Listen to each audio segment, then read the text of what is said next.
లోకంలో చూడండి, తల్లి పిల్లల్ని కొద్ది రోజులు పెంచుతుంది, పాలిచ్చి, వాడు అనుకుంటాడు అమ్మ తప్ప వాడికి ఇంకా లోకం తెలియదు.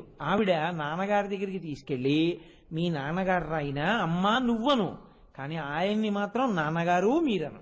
నేను కూడా ఆయన్ని ఏమండి అంటాను, నువ్వు ఎంత ఆప్యాయతైనా ఏమండి అంటాను, నువ్వు కూడా నాన్నగారండి అనాలి, నీకు నాకు ఆయనే గతి అని తండ్రిని పరిచయం చేస్తుంది. అలా ఆవిడ కూడా శంకరుల్లోకి కలిపేస్తుంది. కలపడానికి ఆవిడ చేసే చమత్కారం ఏమిటో తెలుసా అండి? ఆవిడ పట్టుకున్న ఆయుధాలతోటే భక్తి లేని వాణ్ణి మాయలో తిప్పుతుంది.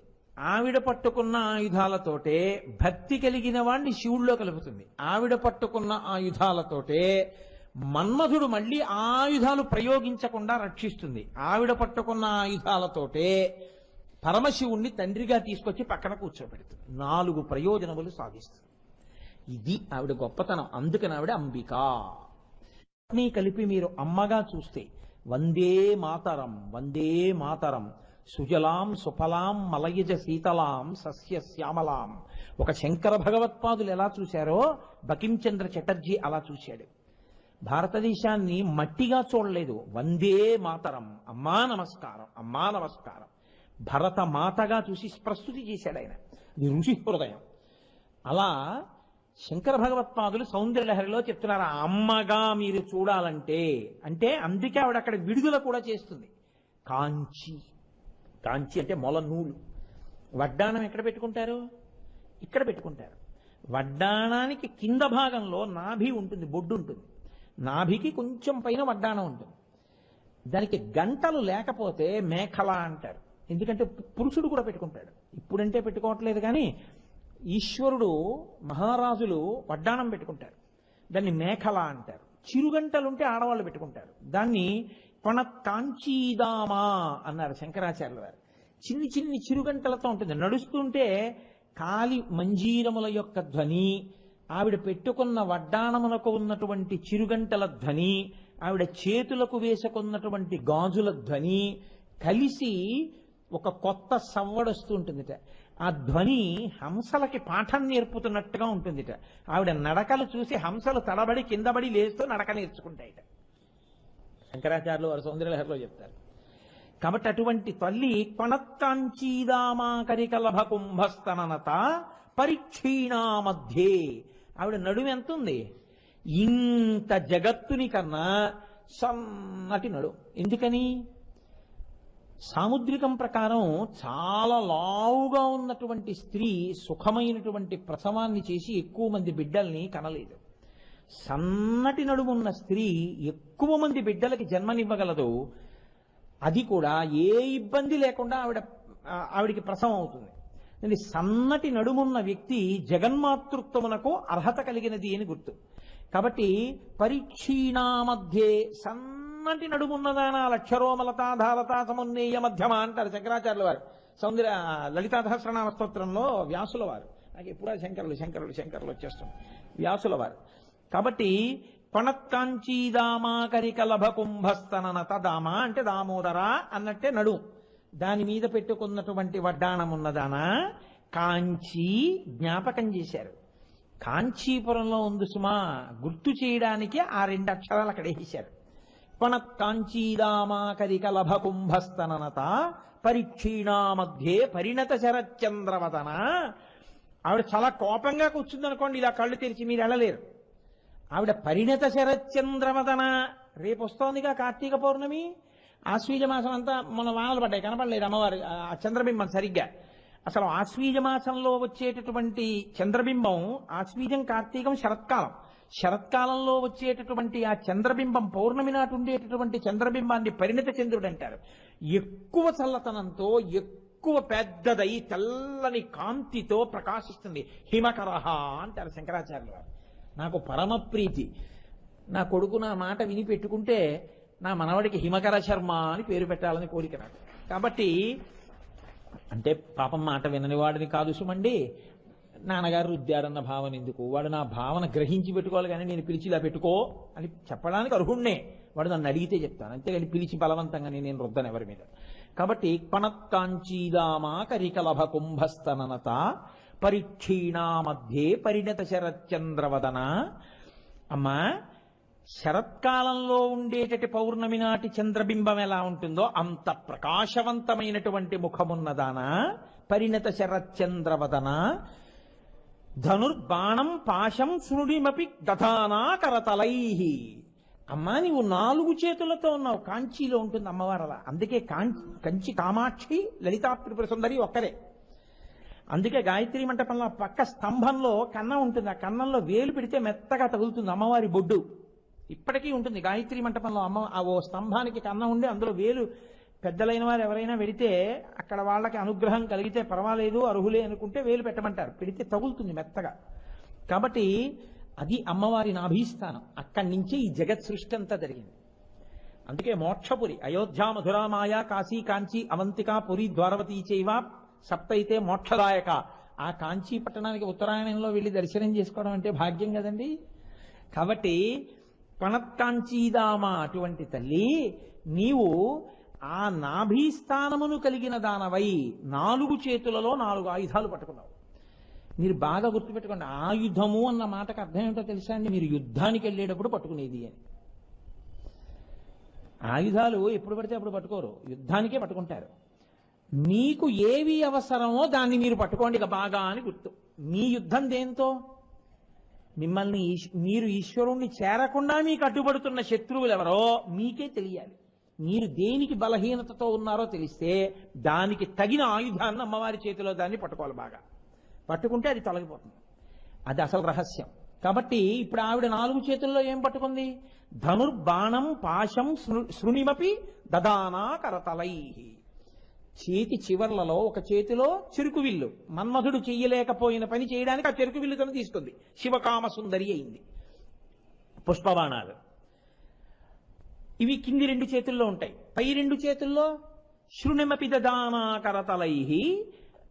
పైన అమ్మవారు పట్టుకున్నది పాశము ఒక చేత్తో పట్టుకుంది, అంకుశము ఒక చేత్తో పట్టుకుంది. ఎందుకు అలా పట్టుకోవడం? చాలా జాగ్రత్తగా మీరు పట్టుకోవాల్సిందంటే ఆవిడేదో సరదాగా ఉన్నాయి 4 పట్టుకోలేదు. అలా పట్టుకోవడంలో కారణం ఏమిటంటే మనని పాశములు పట్టి ఉన్నాయి. ఏమిటి ఆ పాశములు? ఆశాపాశములు. ప్రతి క్షణం కోరికే, ఏదో ఒక కోరిక. అసలు ఆ కోరిక లేకుండా ఉత్తమమైన కోరిక అయితే పర్వాలేదండి. ఉత్తరాయణంలో కంచెడదాం అన్నాను అనుకోండి, మంచిదే. అది కోరిక ఉన్నట్ట అంటే అసలు లేనట్టే లెక్కకొస్తుంది. మంచి కోరిక అయితే శివాష్టోత్తరం చెప్పుకుందాం, శివాష్టోత్తరం విందాం, ఈశ్వరానుగ్రహంగా కలిగిందని గుర్తు. అందుకే అది కోరిక అంటే కోరికల నుంచి విడిపించే కోరిక అది. కాబట్టి ఎప్పుడూ మనిషిని పట్టి బంధించేసి మనిషిని ఊర్ధ్వముఖ చలనం చెయ్యకుండా భగవంతుడి వైపుకి నడవకుండా కట్టి నిలబెట్టేసి ప్రస్థానాన్ని ఆప్ చేసేసేదేదో తెలుసా అండి? ఆశాపాశమే. మీరు చూడండి, ఒక ఆయన అలా వెళుతున్నాడు అనుకోండి, నేను ఇప్పుడు గభాలను వెళ్ళి ఆయన నడువుకో తాడేసి ఓ స్తంభానికి ముడేసి కట్టేశాను. ఇప్పుడు ఆయన ఏం చేయాలి? వెళ్ళాలంటే మళ్ళీని నడుముకున్న ముడెన్నా విప్పుకోవాలి, స్తంభానికి ఉన్న ముడెన్నా విప్పుకోవాలి. 2 ముళ్ళు విప్పుకోక్కర్లేదు, ఏదో ఓ ముడి విప్పుకుంటే ఆయన వెళ్ళిపోవచ్చు. ఈ పాశాన్ని వదిలేయడం మాత్రం ఉండదు, అది చుట్టుకుంటూ మళ్ళీ వెళ్ళాలి ఎక్కడికన్నా వెళితే కదండి. లేదు తనదే విప్పుకుంటే గొడవ లేదు, ఏ పాశం లేదు. ఆశాపాశం అనేటటువంటిది మీరు కొంచెం మీకు మీరు పరిశీలనం చేసుకోండి. కోరిక లేకుండా ఉండడం అన్నది అసలు సాధ్యం అవుతుందా? అందున ఇటువంటి కలియుగంలో ఒక్కనాటి కుదరదు. ప్రతి క్షణం అలా వచ్చి పడిపోతూనే ఉంటాయి కోరికలు. లోపల నుంచి మనసు నిప్పు రవ్వలు వస్తాయి చూడండి, బాగా మండుతున్నప్పుడు మీరు వెళ్ళి ఓ ఇనప సాధనం పెట్టి పొయ్యిలో ఇలా పొడిచారనుకోండి, రవ్వలు రేగుతాయి. అలా మనసు ఏం చేస్తుందంటే రవ్వలు రేపుతుంది. ఎప్పుడూ కోరికే, ఎప్పుడూ కోరికే, ఏదో ఒక కోరిక. ఆ కోరికలలో తిరుగుతూ ఉంటాడు. ఈ కోరికల యందు బంధింపబడితే ఈశ్వరుడి వైపుకి కదలది. నేను ఈ పాశములు కట్టేస్తాయి. పాశాలు కడితే వచ్చే లక్షణం ఏమిటో తెలుసా అండి? ఆ కోరిక తీరిందా సంతోషిస్తాడు, కోరిక తీరలేదా కోపడతాడు. దానికి కారణం వెతుకుతాడు. ఎవరి వల్ల తీరలేదు అంటాడు, ఎవరి మీదో చూపించాలి ఆ కారణం. ఆయన మీద తిరగబడతాడు. నీ వల్లే జరగలేదంటాడు, జరగలేదని ఆయన మీద కక్ష పెట్టుకుంటాడు. ఇప్పుడు ఈ రెండిటి వల్ల వచ్చే ప్రయోజనం కూడా ఒకటే. ఏమిటంటే కోపం వల్ల ఈశ్వరుడి వైపుకి వెళ్ళాడు, కామం అంటే కోరికల వల్ల ఆశ వల్ల ఈశ్వరుడి వైపుకి వెళ్ళాడు. అమ్మవారి పాదాలు పట్టుకుంటే ఆవిడేం చేస్తుందో తెలుసా అండి? మీరు కోరికలు విప్పుకోక్కర్లేదు, మీరు మీ కోపాన్ని చల్లార్చుకోక్కర్లేదు, మీరు అమ్మవారి పాదాలు ఒకటి గట్టిగా పట్టుకున్నారనుకోండి, ఆవిడేం చేస్తుందంటే అమ్మా నువ్వే రక్షించమ్మా, నువ్వే రక్షించమ్మా, నువ్వే రక్షించమ్మా అని కామాక్షి కామాక్షి కామాక్షి అంటూనే ఉన్నారనుకోండి, ఆవిడేం చేస్తుందంటే కట్టు మీద కట్టేస్తుంది. ఆవిడేం చేస్తుందంటే ఈ తాడు తీసి విసురుతుంది. ఇలాగా విసిరి ఉచ్చంటారు, జంతువులకి ఉచ్చేసి లాగుతారు, అలా ఉచ్చేసి లాగుతుంది. ఇప్పుడు మీరు బాగా గుర్తుపెట్టుకోండి, ఎవరు ఉచ్చేసి లాగారో అటువైపు కడతారా ఇంకోవైపు కడతారా? ఎవరు ఉచ్చేసి లాగారో వాళ్ళ వైపుకే పెడతారు కదండి. ఇప్పుడు ఆవిడ వైపు లాగితే ఏమవుతుందంటే ఆవిడ పాదాల వైపుకి ఏడవబడతారు మీరు, ఆవిడ పాదాల దగ్గరికి లాగుతుంది.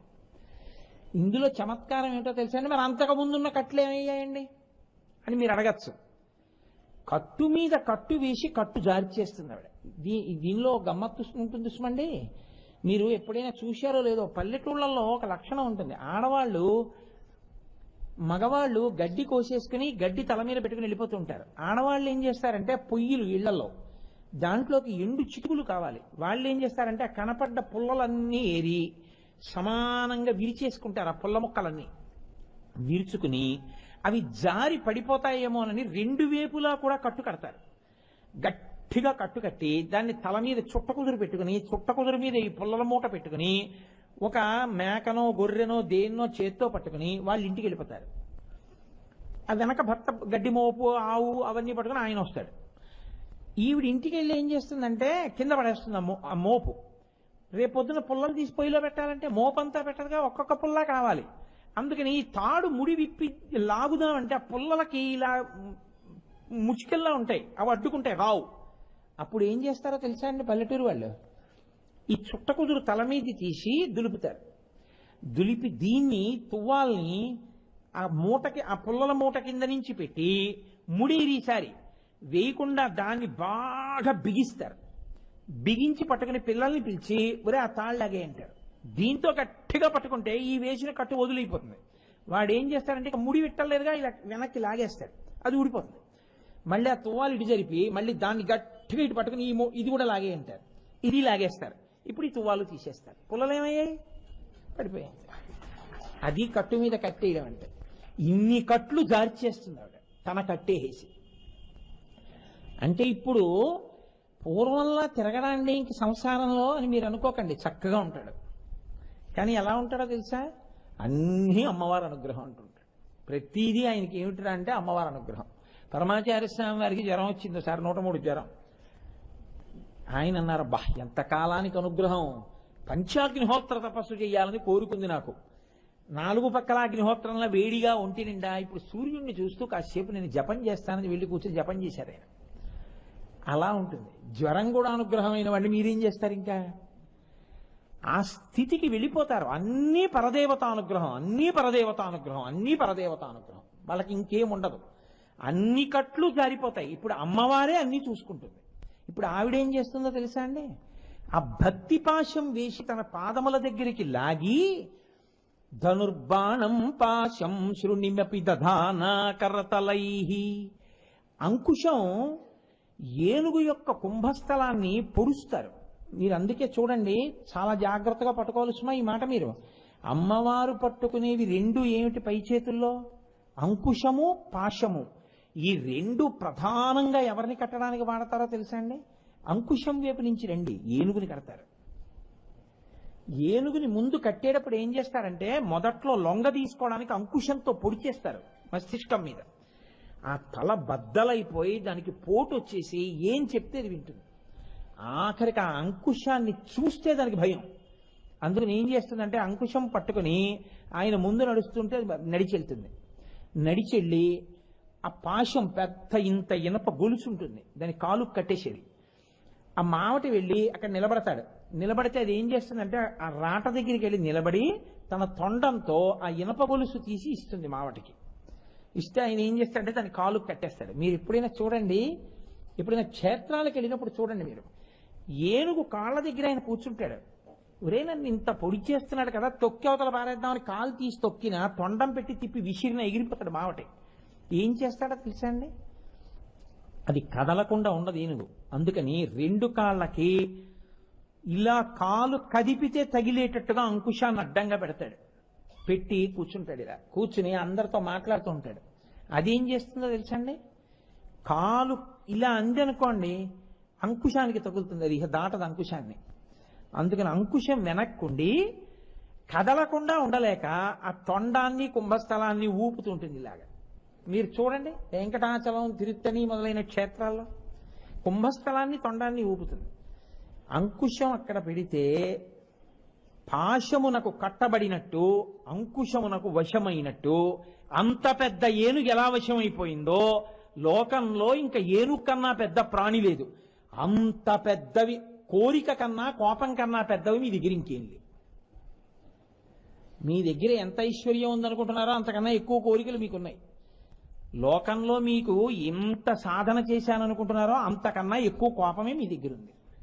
ఈ రెండు ఏనుగుల్లో ఉన్నాయి. వీటిని కట్టడానికి కావలసిన అంకుశం, పాశం ఆవిడ దగ్గర ఉన్నాయి. ఆవిడ పట్టగలదు. ఆవిడ సరైన మావటి. ఆవిడేం చేస్తుందంటే ఈ పాశం వేసి భక్తి పాశాలు వేసి కడుతుంది. కట్టి దగ్గరికి లాగుతుంది. లాగి ఇప్పుడు ఈ అంకుశం చూపిస్తుంది. చూపిస్తే ఏమవుతుందో తెలుసా అండి? అంకుశం తల మీద పొడుస్తుంది. కోపం ఇంకోడిని బాధించదు, మిమ్మల్నే బాధిస్తుంది. ఎందుకో తెలుసా అండి? మీకు నా మీద చాలా కోపం ఉంది. నేను ఏదో అలా నిలబడ్డాను. మీరు నన్ను ఎడాపెడా తిట్టేశారు. నేను నవ్వేసి వెళ్ళిపోయాను. నన్ను ఏమైనా బాధించిందా? పుచ్చుకోని వాడిని అవతల వాడి కోపం ఏం బాధించదు. ఎన్ని తిట్టండి, నేను వెళ్ళిపోయాను. నన్ను ఏమీ చేయదు. కానీ మిమ్మల్ని ఏం చేస్తుందో తెలుసా? తిట్టి తిట్టి తిట్టి తిట్టి మీకు తలపోటు వచ్చి ఇంటికి వెళ్ళి ఆ కోపంలో ఊగిపోయి వణికిపోయి అన్నం తినకుండా ఇన్ని తిట్టినా వాడొక్క మాట అనలేదు, మాట్లాడడం, నవ్వుకుంటూ వెళ్ళిపోయారేంటి అని మీరు బాధపడిపోవడంలో మీ బీపీ ఎక్కువైపోయి మీరు ఎటెన్ 25 వేసుకుని మీకు తలపోటు వచ్చేస్తుంది.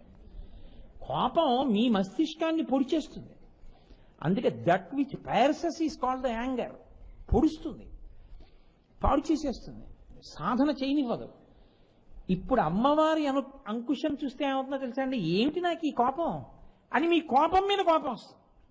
అంటే మీరు సక్రమ మార్గంలోకి తిరిగిపోతారు. మీ కోపాన్ని విడిచిపెట్టడం ప్రారంభం అవుతుంది.